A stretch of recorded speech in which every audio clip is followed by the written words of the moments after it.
میں راہبہ نہیں بننا چاہتی تھی مگر میں بنی۔ میں پاکستان نہیں آنا چاہتی تھی مگر میں آئی۔ میں کوڑ کے مریضوں کا علاج نہیں کرنا چاہتی تھی مگر میں نے کیا۔ ہم جو بھی کرتے ہیں وہ خدا کی طرف سے لکھ دیتا ہے اور ہمیں وہ کرنا پڑتا ہے۔ یہ الفاظ تھے پاکستان کی مدر ٹریسا کہلائی جانے والی خاتون ڈاکٹر روتھ فاؤ کے۔ ڈاکٹر روتھ فاؤ 9 ستمبر 1929 کو جرمنی کے شہر لائپزگ میں پیدا ہوئیں۔ ان کی فیملی میں 5 افراد تھے جن میں ان کے والد روڈک فاؤ جو کہ ایک بزنس مین تھے اور ایک پرنٹنگ کمپنی چلاتے تھے، ان کی والدہ الزبتھ فاؤ جو کہ ایک گھریلو خاتون تھیں، اور روتھ فاؤ کو اپنے خواب پورے کرنے میں انہوں نے ہی مدد کی۔ روتھ فاؤ کی بڑی بہن کا نام ایوا فاؤ تھا جبکہ ان کے چھوٹے بھائی کا نام ورنر فاؤ تھا۔ ڈاکٹر روتھ فاؤ نے جرمنی سے ہی 1934 سے لے کے 1942 تک اپنی پرائمری اسکول کی تعلیم حاصل کی۔ اس کے بعد انہوں نے سیکنڈری اسکول کی ایجوکیشن بھی جرمنی سے ہی 1942 سے لے کے 1946 تک حاصل کی۔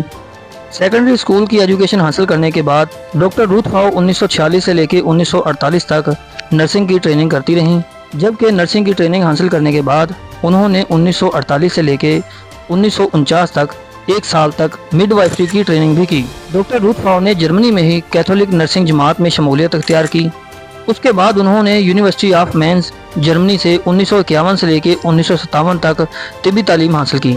ڈاکٹر روتھ فاؤ نے میڈیکل کی ڈگری 1957 میں یونیورسٹی آف مینز جرمنی سے حاصل کی۔ سن 1958 کی بات ہے، اس خاتون نے 30 سال کی عمر میں پاکستان میں کوڑ یعنی جذام کے مریضوں کے بارے میں ایک فلم دیکھی۔ کوڑ اچھوت مرض ہے جس میں مریض کا جسم گلنا شروع ہو جاتا ہے، جسم میں پیپ پڑ جاتی ہے اور اس کے ساتھ ہی انسان کا گوشت ٹوٹ کر نیچے گرنے لگتا ہے۔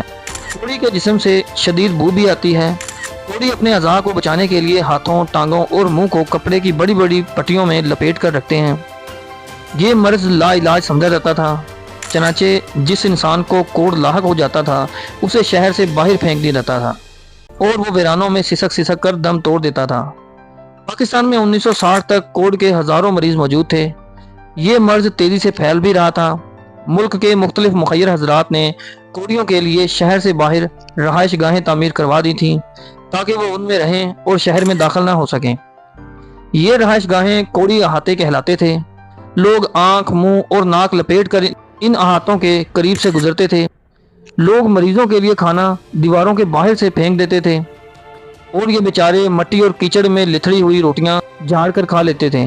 ملک کے قریباً تمام شہروں میں کوڑی احاطے موجود تھے۔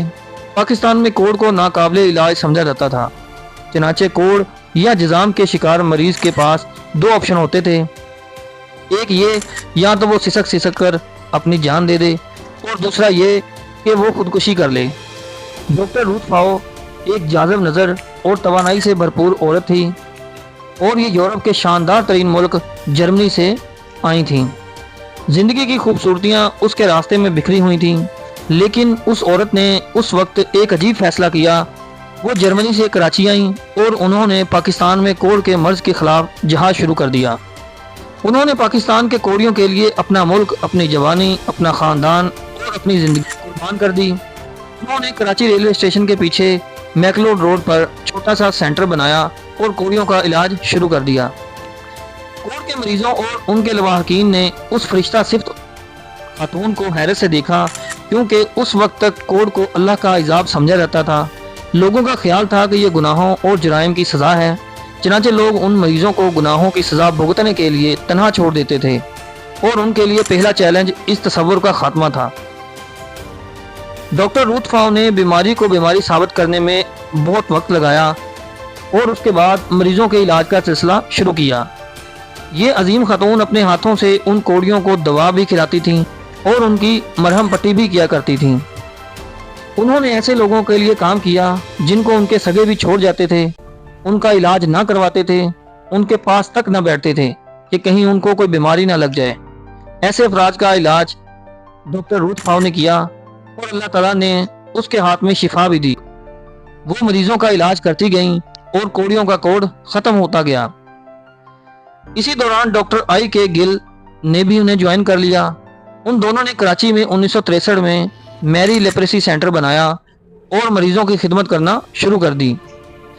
ان دونوں نے پاکستانی ڈاکٹروں، سوشل ورکرز اور پیرامیڈیکل سٹاف کی ٹریننگ کا آغاز بھی کیا۔